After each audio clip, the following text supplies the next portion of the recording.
14 days. That's how long Xi Jinping was missing before he suddenly became China's leader back in 2012.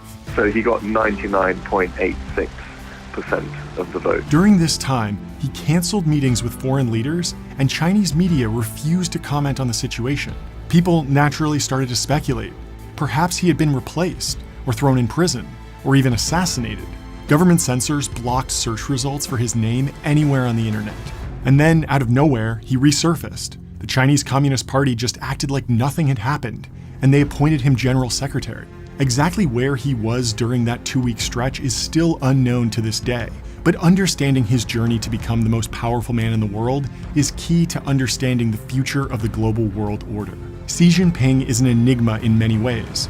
His entire life is shrouded in mystery, but thanks to some intrepid reporting by anonymous sources, we're starting to learn more now. We know that he grew up in an extremely tumultuous time for China.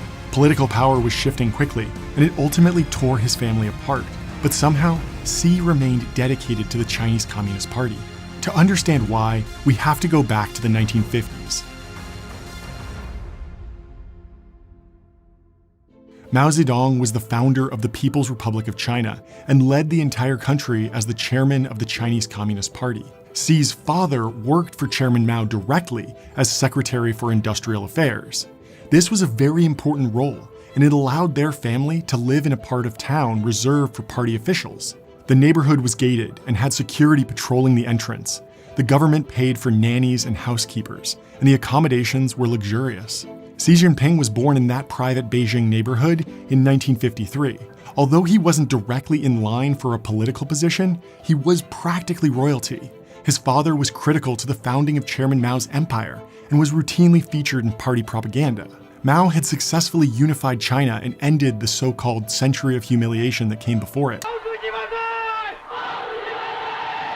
Decades of rebellions, civil conflicts, imperial invasions, and political upheaval had come to an end, and Xi's father was right at the heart of the new order. But even though he was a hero in the political realm, Xi's father was a strict disciplinarian at home. The children of Mao's revolutionary compatriots were called the Red Second Generation, or princelings, since they were set to inherit this new unified government. But parents were worried that these princelings would become entitled, so they enforced strict rules at home.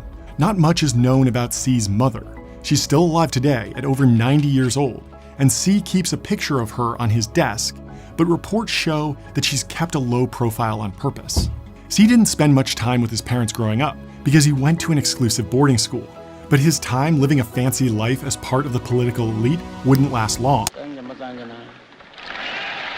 Mao Zedong was working to abolish private ownership of farmland and build up Chinese industrial capacity, but it wasn't going well. This so-called Great Leap Forward led to mass starvation, and even Xi's fancy boarding school couldn't get enough food to feed the students. Dictators like Chairman Mao put loyalty above all else.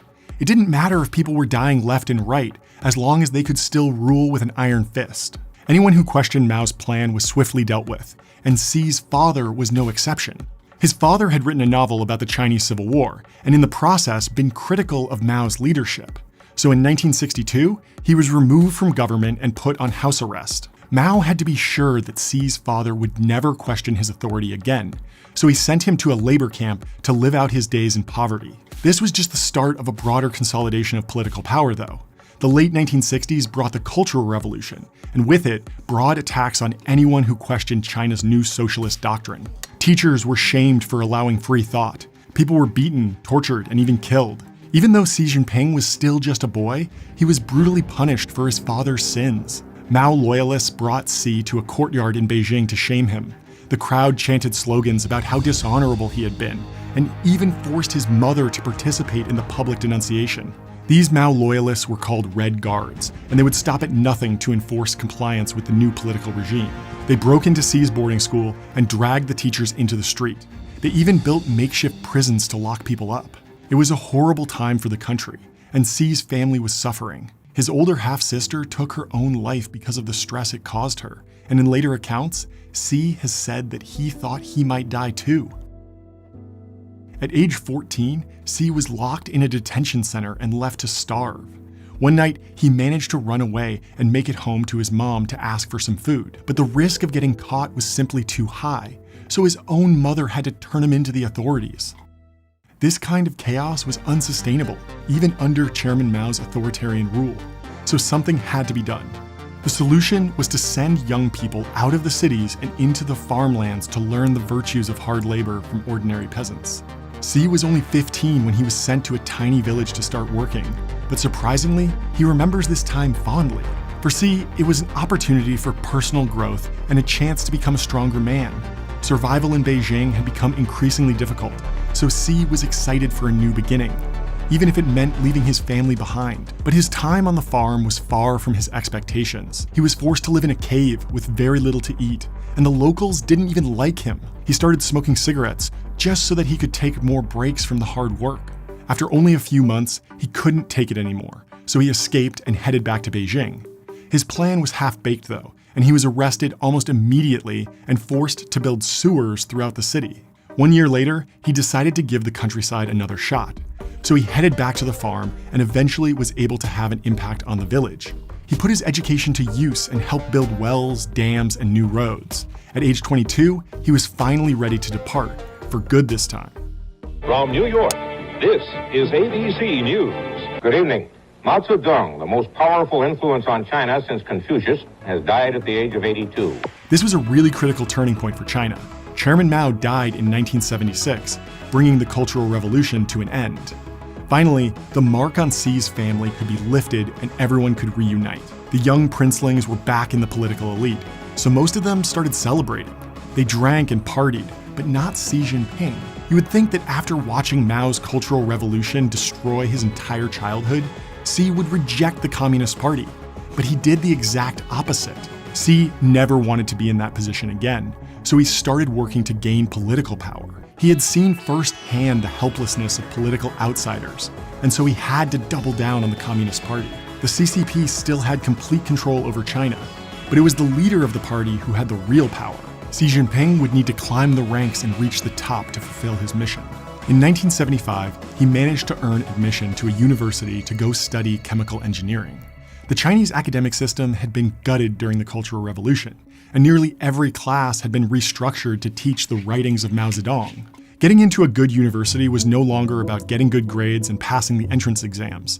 The name of the game was getting a strong recommendation from a local party leader. Even though the classes were more focused on Marxist theory than solving true engineering problems, the degree was enough to let Xi qualify for political positions. So he called up his father, who was no longer a political exile, and asked for some help. His father was able to get him a job with a military official as a secretary. It wasn't glamorous work, mostly just managing schedules, taking notes in meetings, and helping with speeches, but it allowed him to form relationships with senior army officials. Because of the chaos of the Cultural Revolution, Xi's boss didn't want him to write anything down that could be used against him in the future, so Xi would have to take notes, then run to the bathroom to memorize everything before burning the paper he had just written on. Xi was learning about the complicated power dynamics in China. The army officials he was working with were the People's Liberation Army, or PLA. These soldiers don't serve China broadly. Instead, they report directly to the Chinese Communist Party. Their job is first and foremost to keep the communists in charge and prevent any attempt at a coup. If Xi wanted to one day run the Chinese Communist Party, he would have to cozy up to the PLA. In hindsight, working in this lowly position was incredibly valuable because it gave him military credentials. But just as he was starting to make progress, he decided to completely change trajectories. He again returned to the poor rural Chinese countryside to integrate with the average worker, this time as deputy party secretary. It was a tough job, far away from the comforts of a city life, but it was a critical function for the Communist Party. The communist regime needed the support of average peasants, so sending officials out to promote the party line was a win-win. Spread the message of communism while identifying future party leaders. Xi Jinping had positioned himself perfectly to join the ranks of the next generation of Communist Party leadership. This was a critical moment, as the Communist Party was going through a major strategic shift. The famines caused by the Great Leap Forward and the violence caused by the Cultural Revolution had eroded confidence in the Communist Party, and they needed a new direction. So they decided to dial things back a bit Instead of extreme socialism with complete collective control of all industry, the free market would need to start playing a role. It would be socialism with Chinese characteristics, and it ultimately led to massive economic growth. Good morning. Well, history is about to be made on the South Lawn of the White House, where President Carter will officially greet Chinese Vice Premier Deng Xiaoping, the first Chinese communist official to make a state visit to the United States. There was a new leader now. His name was Deng Xiaoping, and he was so dedicated to reforming China that he even visited America personally to build a relationship between the two countries. International trade would come to define the Chinese growth story over the next decades. But this transformation wouldn't happen overnight. Xi Jinping was looking for a new job, and a unique opportunity popped up in Fujian province. This mountainous region on China's southern coast had been a major international trading hub until Mao Zedong closed off China to the world. Fujian had become one of China's poorest provinces. But that was an opportunity for Xi. He spent 17 years there working his way up in the local government and keeping a low profile. Even though Xi was making solid progress, sticking his neck out too much could be risky, so he rarely spoke publicly. Part of the reason he was so careful about flying under the radar was the rampant corruption that plagued China at the time. Every major city had their fair share of wheeler-dealer types that were constantly making backroom deals to keep imports and exports flowing. One of the most prominent bosses was a man named Lai Cheng-sing, and he was operating right in Xi Jinping's backyard. For years, Lai had been running a massive smuggling business in Fujian, and in the process, avoided paying billions of dollars in taxes. Lai had focused on one of the ports in Fujian province, right across from Taiwan. His smuggling empire had illegally imported billions of dollars worth of cigarettes, cars, and oil, all directly under the noses of local officials. Much like Xi Jinping, Lai Cheng-sing had spent years as a ditch digger, living an impoverished lifestyle. But once China started opening up to foreign trade, he saw an opportunity. Lai was barely literate, but he was a master of building connections and manipulating people. He realized early on that the biggest winners during the next economic boom wouldn't necessarily be the smartest or most educated people, but instead, the people who were able to control government officials. So Lai started growing his network and reinvesting all of his profits into bribes. Whenever times were tough, he was quick to help the police, army, or other government workers with whatever they needed to get done. The strategy worked, and after a few years, Lai controlled the entire port system. He was so connected that he could drive right into the Chinese capital without getting stopped by the guards. He even built a new airport to speed up trade and was responsible for 1/6 of all Chinese oil imports. Lai was becoming a local hero, because even though he was breaking the law, he had so many people on his payroll that everyone still loved him. He was basically the Pablo Escobar of China in the 1990s. And just like Escobar, he bought a local soccer team to further cement his name in history. For his most important assets, he built a pleasure palace where absolutely everything was free. Lavish dinners, endless gambling, even prostitution.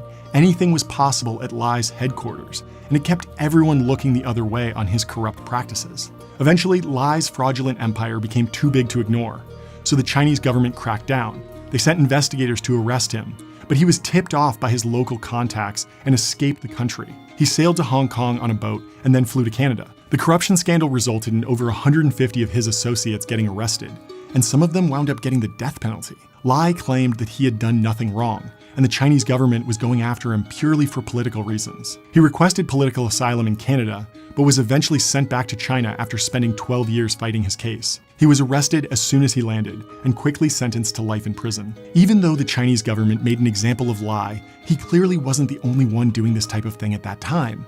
Corruption was rampant, and nearly every major government official was assumed to be involved in either bribery, tax evasion, or some other abuse of power. The question is what Xi Jinping's role was in all of this. After all, he was a senior party official in Fujian at the time, and it's hard to imagine that he wasn't aware of what was happening. Well, even if Xi turned a blind eye to corruption in Fujian, it didn't hurt his political career. Because he was born a princeling, he already had plenty of connections and likely didn't need to get involved directly with Lai's empire. That put him in the perfect position to clean up the scandal, so Beijing officials tapped him to put an end to corruption once and for all. The official history of Xi Jinping doesn't mention any ties to corrupt business practices. China clearly doesn't want to tarnish their leader's image, but in 2012, Bloomberg News reported that Xi's family owned hundreds of millions of dollars in real estate and other business assets. And a Chinese billionaire told the New York Times that he had helped the Xi family dump some assets. But this billionaire quickly disappeared from a Hong Kong hotel and then was sentenced to 13 years in prison for bribery and corruption. Xi's wealth remains shrouded in mystery to this day. After all, he might really believe in communism to such an extent that he never crosses the line. But still, many questions remain. One of Xi's predecessors, Deng Xiaoping, had a famous saying, "Hide your strength and bide your time." It appears that Xi Jinping had taken this to heart.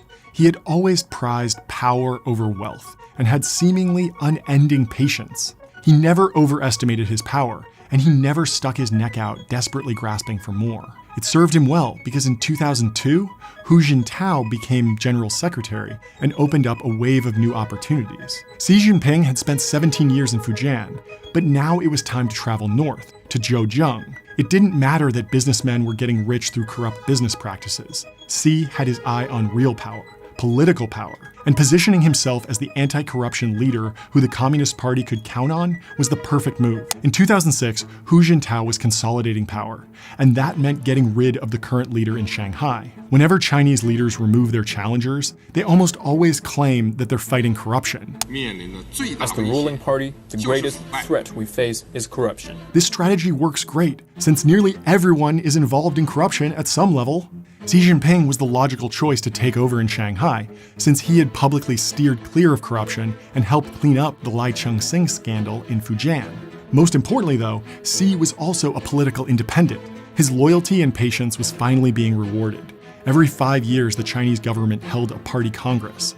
This event would decide who ran the country, as well as who was next in line. The 17th Party Congress was a particularly important turning point for Xi Jinping. As the party's leader, Hu Jintao, walked on stage, he was followed by members of his Politburo. These were the men who were next in line for the top job, and Xi Jinping was ahead of his main rival. He was basically on track to serve as vice president and eventually lead all of China. Only one question remained. Could Xi continue to keep a low profile and stay away from scandals? China had struggled under Hu Jintao and was eager to find a stronger leader to take the party forward. Even though Xi Jinping had styled himself as a reserved and diligent servant to the party, he was quietly planning to adopt a much more aggressive stance. Most of the world was still unaware of Xi Jinping in the early 2000s, but in 2008, China would host the Olympics in Beijing, and Xi would preside over the Games. It was a time of great optimism. The Chinese Olympics had been hailed as a turning point in China's development. The hope was that the country would become more open, more democratic, and more free. But even though China had welcomed visitors to the massive stadium in Beijing, they also had ramped up military operations and security measures to suppress local protests. Xi Jinping had a major problem on his hands. It was a problem faced by all authoritarian governments who stay in power for decades. The population must be kept in check at all times. In a democracy, disgruntled citizens have an outlet for their frustrations. If enough people are unhappy with the current leadership, they can vote in a new government.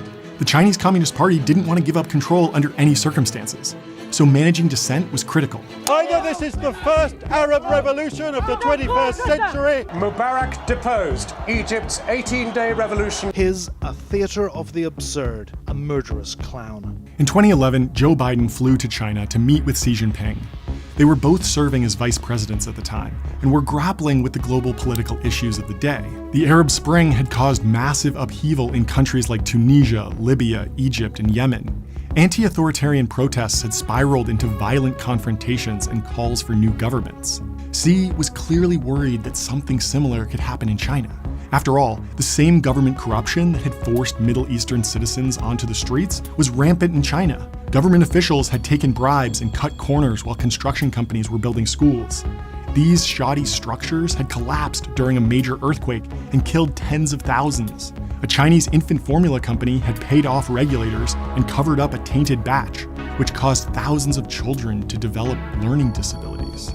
And across the country, corrupt government officials had stolen land from local farmers and sold it off to the highest bidder, all while pocketing the profits. This was just how things got done in China at the time. Even the smallest interactions with the government, like getting an ID card, would require a bribe. Sometimes it was just a few packs of cigarettes, but often party officials would take everything they could.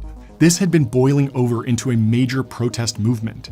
It was extremely risky for citizens to take to the streets, but they had no options left. There was just no way for an honest person to make it in China.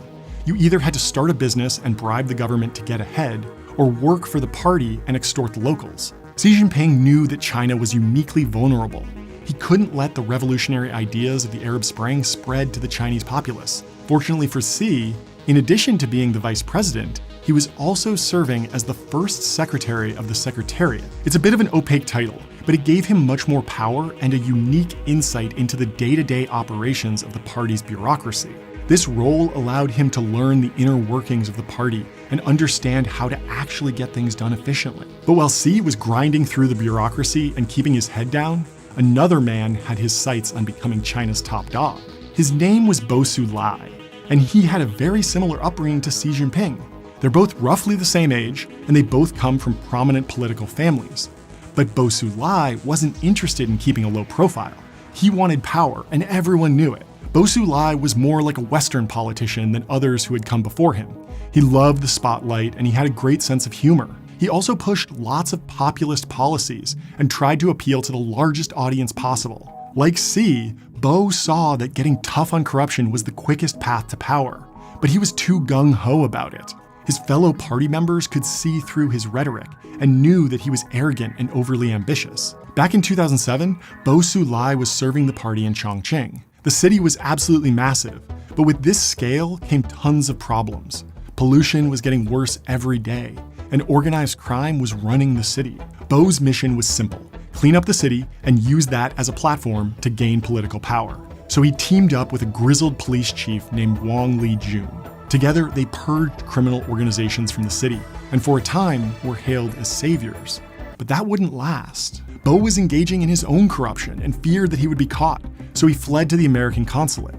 Over time, the truth surfaced. Not only had Bo been corrupt, but his wife had killed an American businessman by poisoning him. Bo was stripped of his government title, and his wife was found guilty of murder. All of a sudden, one of China's most promising leaders had been unmasked as a corrupt fraud. It was a massive setback for a government that had been trying to prove that scandals were limited to lower-ranking officials. Even the top party leadership was capable of horrific actions, which would undermine trust in the system. So there were two possible paths forward: give more power to the people, or completely centralize control. Unsurprisingly, the party decided that they needed an even stronger leader, someone who could root out corruption once and for all. It's unclear what role Xi Jinping played in all of this, but the end result was certainly to his benefit, since Bo Xulai was his primary challenger for control. This is one of the leading theories for what happened during the 14 days Xi Jinping was missing in 2012. No one knows for sure, but shortly after Xi's disappearance, Bo Xulai was removed from power and charged with corruption. By November, the party had consolidated around Xi and sworn him in as general secretary. Bo Xulai would wind up getting sentenced to life in prison. Xi had successfully consolidated power within the Chinese Communist Party, but this was really just the start. After all, no one wants to be at the helm of a dying party and quickly get overthrown by a populist revolution. Control over the Chinese population would be a new challenge entirely, and Xi Jinping would look to history to inform his strategy. So now we gotta talk about Tiananmen Square. A brutal massacre of Chinese students and other protesters by the Chinese army. The death count goes on tonight. It may go as high as 1,000 or more, and the fighting is not yet over. In the late 1980s, China was changing. Calls for democracy were getting louder and louder each day, and the party could no longer ignore them. There was a real risk that the Chinese Communist Party could fall if something wasn't done. Protesters had gathered in Tiananmen Square to demand democracy and an end to the relentless political corruption. Citizens were closer than ever to grasping freedom, so the Chinese leadership had to take drastic measures. It wasn't just average citizens who were calling for change. Several party officials were also sympathetic to the protesters. So Deng Xiaoping sent the army to Tiananmen Square and locked up the most prominent official who had been supporting the protest. We still don't know the official death toll, but it's likely in the thousands. Photos and videos from that incident are heavily censored to this day. The protests weren't confined to Beijing, though. They had already spread across the country. And even though Xi Jinping was thousands of miles away in southern China at the time, the official party history states that he remained loyal to the party and blocked local students from protesting. Having lived through the chaotic Cultural Revolution, Xi believed that democracy would lead to more violence, not less. and dedicated himself to consolidating authoritarian control. But although the Chinese Communist Party had managed to stay afloat in 1989, the Soviet Union wasn't so lucky. Mikhail Gorbachev was celebrated in the West for bringing an end to the Cold War, but Xi Jinping saw the fall of the Soviet Union as a massive failure. After all, the original Chinese Communist Revolution was heavily inspired by the Russian Revolution, so watching a similar system collapse was terrifying. The Chinese Communist Party is haunted by the fall of the Soviet Union to this day and has become completely obsessed with avoiding a similar fate. So why did the Soviet Union fall? And what exactly would Xi Jinping's survival plan look like? Well, in Xi's mind, China would need to do two main things differently. First, they would need to double down on indoctrination. Everyone had to understand the history of the Communist Party, or at least a positive version of the history that would lead everyone to fall in line. There could be no room for ideological exploration. Second, the regime should be prepared to use violence to stop revolutions. This is why the People's Liberation Army is so important to the CCP. They report directly to the party and can quell uprisings before they gain steam. In Xi's mind, Gorbachev allowed the Soviet Union to fall because he didn't have the tools to reassert power. The communist ideology is built upon the idea of equality, but as corruption spreads, that concept breaks down and people lose faith. As soon as Xi took power, he promised to go after both the tigers and the flies in his first public speech.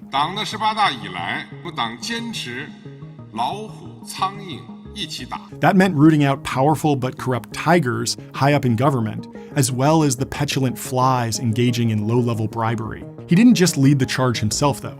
He wanted to create a culture that had a zero-tolerance policy toward political corruption. This led to an 8-point code to govern political behavior. No longer would officials be allowed to accept expensive gifts, fancy cars, or even free dinners.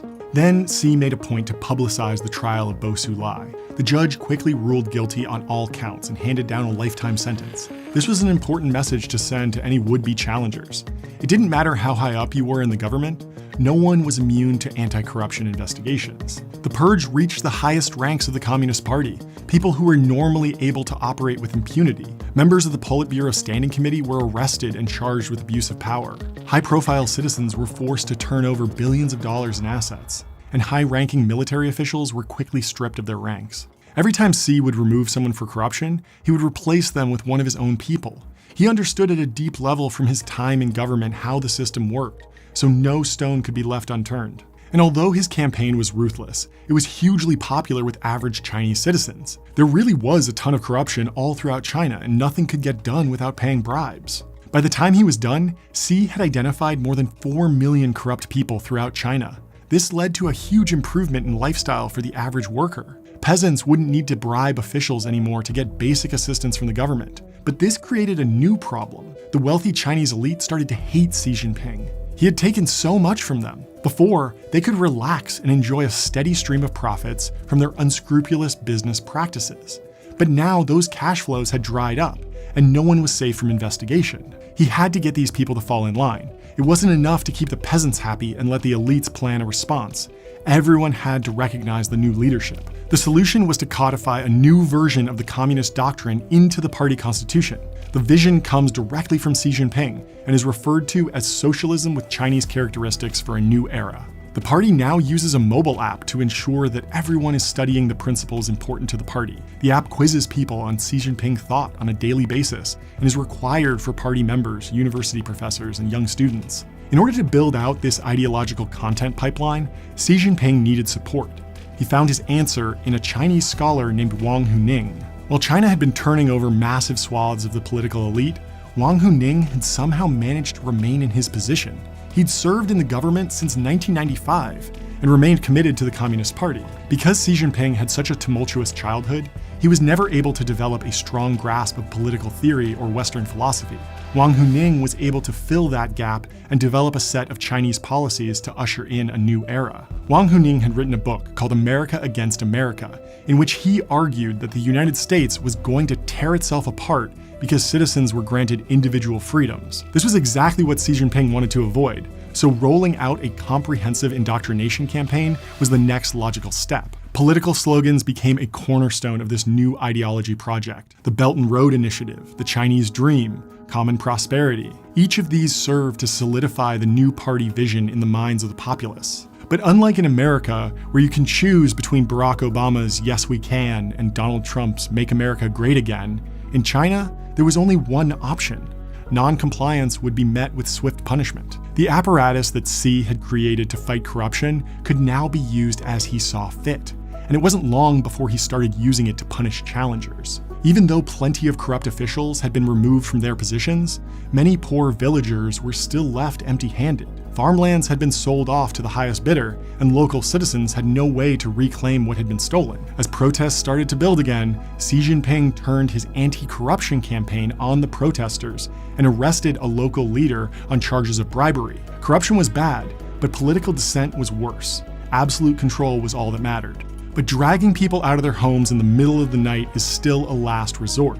Xi Jinping realized that if he could control the flow of information and shape how people thought, he might never need to send in the troops again. So he set up a massive censorship operation. Every message sent over the Chinese internet would need to be scanned, first by algorithms to flag sensitive words, then by humans to review in more detail. It was exhausting work, but the Chinese government had plenty of resources to throw at the problem.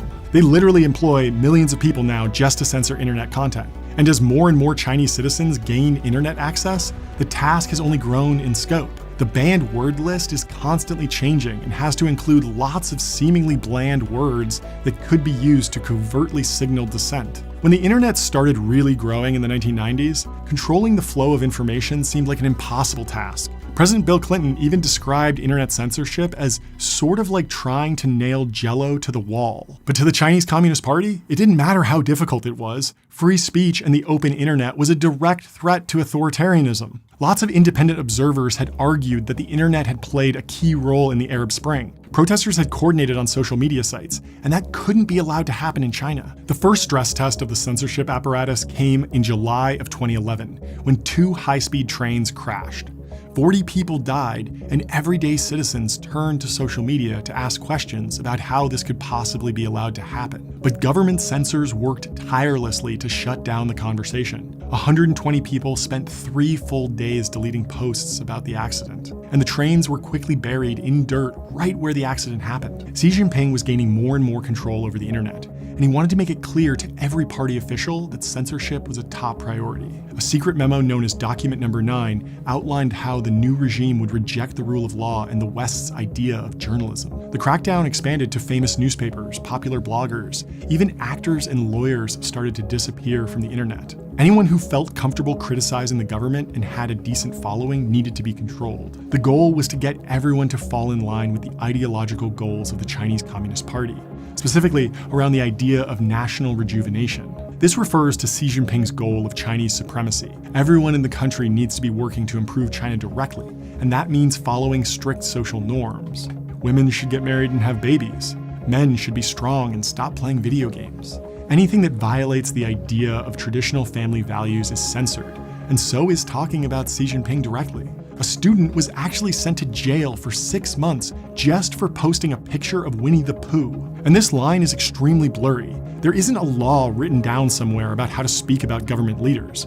You can just be punished for saying anything Xi doesn't like personally. People are constantly finding ways around specific bans, but the censors are always just one step behind. It's a constant cat and mouse game, and it's made understanding what's really going on in China extremely difficult. Some analysts say that despite all of this, Xi Jinping is actually very popular. And that's not as crazy as it sounds. China's economy has been growing rapidly for years now, and the average living standard of Chinese citizens is on the rise.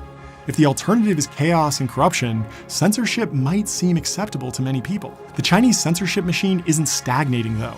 It's actually growing in scope every single day. Over half of the world's CCTV cameras are sold in China. Those cameras are all connected to the Chinese surveillance system. Citizens can be tracked both on and offline now, but the amount of data required to do this is overwhelming. If China had human monitors doing all of this work, there would be no one left to grow crops, make clothing, or assemble iPhones, so they have to employ technology.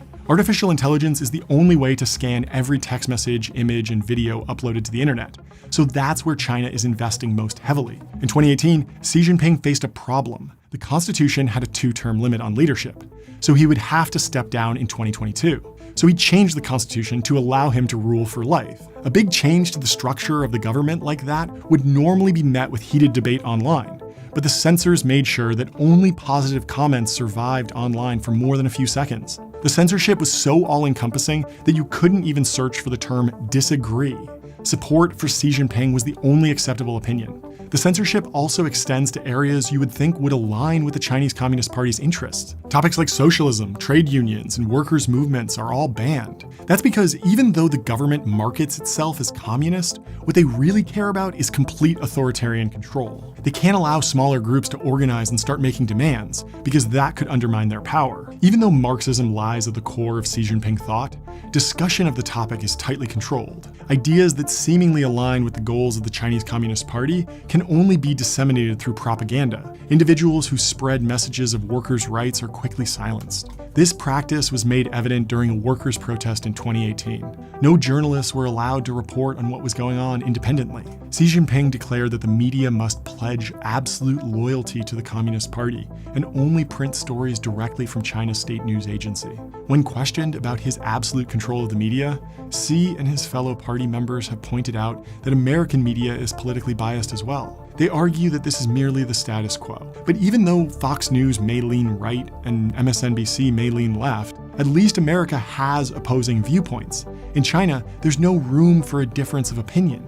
During that 2018 protest, students started coming out in support of the workers. After they were censored on social media, they were raided by the police and subjected to constant surveillance. Even after being released, these students were assigned government jobs, forced to live in specific dormitories, and even required to wear tracking devices. This is the heart of Xi Jinping's China.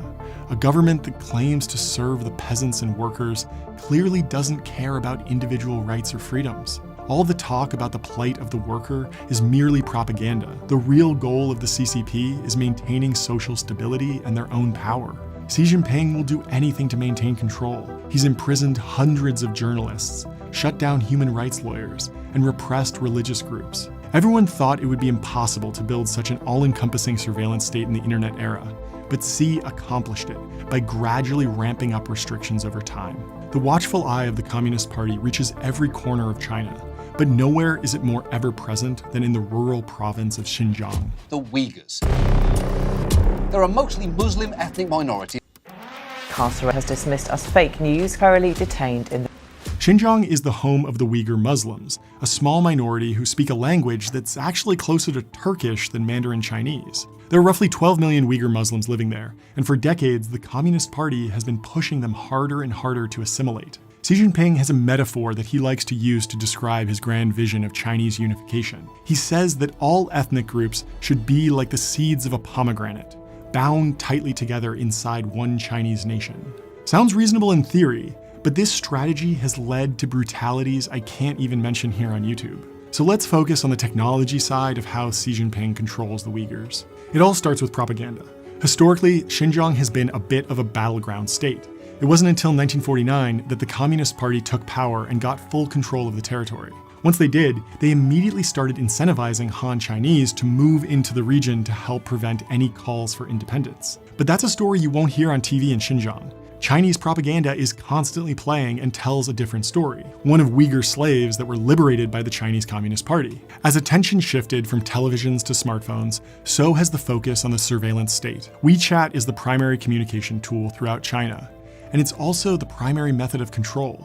It's more than just a chat app. People get their news there, they pay for things with the app, they can even trade stocks. But the CCP has full visibility into what goes on inside the app. And they use that information to target anyone that they think might be interested in undermining the current regime, or even just promoting the Uyghur culture as a unique identity. In one particularly horrific case, the party targeted a linguist who had returned to Xinjiang after studying abroad to teach the Uyghur language to locals. They tossed him in an unmarked car, threw a black bag over his head, and took him to a detention facility. He had been accused of being a CIA spy, sent by America to encourage revolution. They also claimed that he had misreported financials of a related company. Really anything to cover up the truth.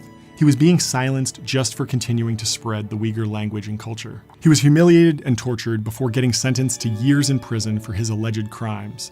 And since then, more than 1 million Uyghurs have been sent through these detention centers. It wasn't always this way. Before Xi came to power, the Uyghurs thought he might actually usher in a new era of peace. After all, his father had been particularly soft on China's ethnic minority groups, but Xi had a different plan: social stability at any cost. These brutal strategies have a hidden cost, though. The goal of all this oppression is to reduce the amount of unrest in Xinjiang, but the primary cause of unrest in Xinjiang is all the oppression. The end result is an extremely unstable cycle of violence and human rights abuses. Xi Jinping would argue that his actions are limited in scope and ultimately outweighed by the benefits of social stability. After all, economic growth has been high in Xinjiang, so in his mind, the policies are working.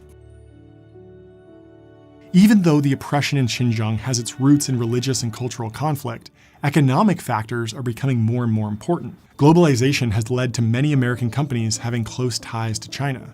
Apple needs China to make iPhones. Big financial firms need Chinese investors. And even the NBA needs China to help expand their viewership. It's led to a situation where a huge swath of Americans can't speak openly about China without fear of consequences. This kind of international influence is unprecedented in history, and it's becoming a massive source of strength for Xi Jinping. American celebrities are afraid of criticizing him. They know it will hurt their professional prospects, so they stay silent. The sheer scale of Xi Jinping's influence is hard to wrap your head around. It's really not an exaggeration to call him the most powerful man in the world. After all, he has absolute control over the Chinese Communist Party, which has nearly 100 million members. And the CCP has absolute control over China's entire population of 1.4 billion people. There are no checks and balances in China. Xi doesn't have to get approval from senators to make new laws, and his decisions can't be challenged by independent courts. Remember when Nancy Pelosi caused a big stir by visiting Taiwan? The trip was viewed by the international community as a sign that America would support Taiwan in a future conflict. And Xi Jinping didn't like the sound of that. He actually called Joe Biden directly and warned that the visit would escalate tensions. Think about that for a second. Xi Jinping basically called the President of the United States and told him to stop the Speaker of the House from visiting Taiwan. It's an outrageous demand, but perhaps most importantly, it reflects a fundamental misunderstanding of how the American government works. Nancy Pelosi doesn't work for Joe Biden. The legislative and executive branches of the US government are separate entities. Biden really can't tell representatives what to do. He just doesn't have the authority. But Xi Jinping does have that kind of absolute authority. He answers to no one and has no limits on his power. But why is Taiwan so important to Xi Jinping? It's a complicated question, but one worth understanding because it drives so much of his thinking. The history of Taiwan has always been tumultuous. The island nation has an indigenous population that has lived there for thousands of years. But they haven't lived in isolation for centuries. Han Chinese started arriving in the 13th century, with Dutch, Portuguese, and Spanish explorers arriving in the 17th century. In 1895, Japan took control of the island after the First Sino-Japanese War and held onto it for 50 years. But in 1949, millions of Chinese fled the mainland after the Communist Party took control. They lived in exile and slowly developed Taiwan into the democratic and self-governing country we see today. Xi Jinping argues that Taiwan is rightfully part of China and needs to be reunited with the mainland. But his claims are fairly arbitrary. Taiwan was independent, then it wasn't, and now it's independent again. Arguing that we have to go back to how things were in the 1800s and strip Taiwan of its independence has no logical basis. You could just as easily say we need to go back to the year 1200 and leave Taiwan independent. Xi Jinping is not a rational actor, though. He's acting ideologically. He needs to focus on making the world safe for dictatorships, and Taiwan's independent democracy is a major threat. Fundamentally, Xi Jinping believes in Marxist-Leninism at a very deep level. His mother taught at the leading Marxist academy, and his educational career was focused on the subject. One of the key ideas in Marxism is controlling the means of production. Industrial policy is a huge part of that. Xi Jinping can't create a flourishing Marxist China if they have no control over the production of advanced technologies. So that's the real reason why Taiwan is so important. The real question is, why hasn't Xi already invaded Taiwan? He has the power he needs to launch an invasion, and the military has been planning and preparing for years. Well, Taiwan is not an easy target, even though it's much smaller than mainland China.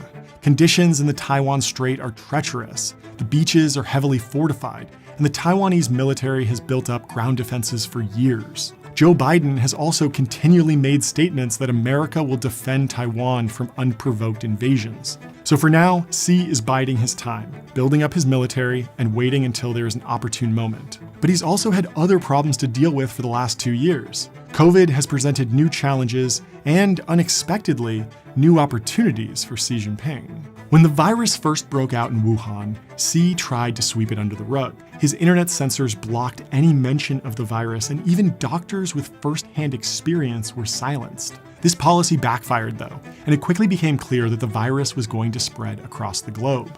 So Xi pivoted from a strategy of ignoring the threat of COVID to one of maximum fear. He locked down entire cities, restricted travel, and ramped up the surveillance state. Fear of the virus was enough of an excuse to start tracking every single citizen's physical location at all times. It was an entirely new level of control, but it was working. Xi had been building his surveillance system slowly over time, but COVID provided a breakthrough. Now, anyone could be tracked, ostensibly to reduce COVID infections, but it's impossible to ignore how this further empowers the police state.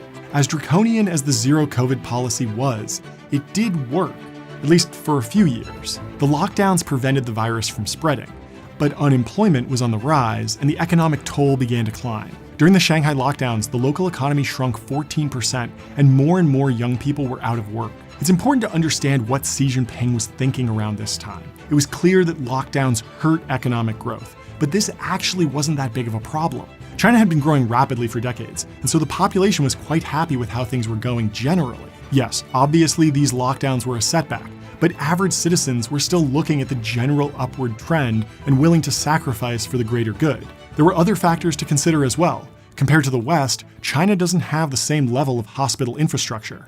They never approved mRNA vaccines, and they never developed a base level of natural immunity. Xi Jinping had plenty of good reasons to enforce lockdowns, but those might have just been cover to allow him to further consolidate power. After all, in October of 2022, China held the 20th National Party Congress. All eyes were on Xi Jinping, who should have stepped down if he was following the typical succession plan that Chinese leaders had been adhering to for the past few decades. But that's not what happened. Xi had successfully dispatched every political opponent, cemented his hold on the Communist Party, and guaranteed that he could rule indefinitely. It wasn't entirely unexpected, but many Chinese citizens took issue with this aggressive decision. Exact statistics about Xi Jinping's popularity are hard to come by for obvious reasons. In the wake of Xi's third-term announcement, even the letter N was banned on social media. This is because people were simply posting N equals 3 or N equals infinity to comment on the number of terms he might serve. Even though I've tried to cover as much as possible about Xi Jinping, there are still tons of gaps in this story. His whole life is shrouded in secrecy, and unbiased reporting is very hard to come by. That's why it's so important to support the sources who made all this possible. I'll leave links to additional information down below. The story is still evolving too. China and the United States have been on a collision course for years, and a battle for the control of the semiconductor industry is heating up. If you want to understand how Xi Jinping is thinking about China's artificial intelligence strategy, just watch this video next. Thanks for watching.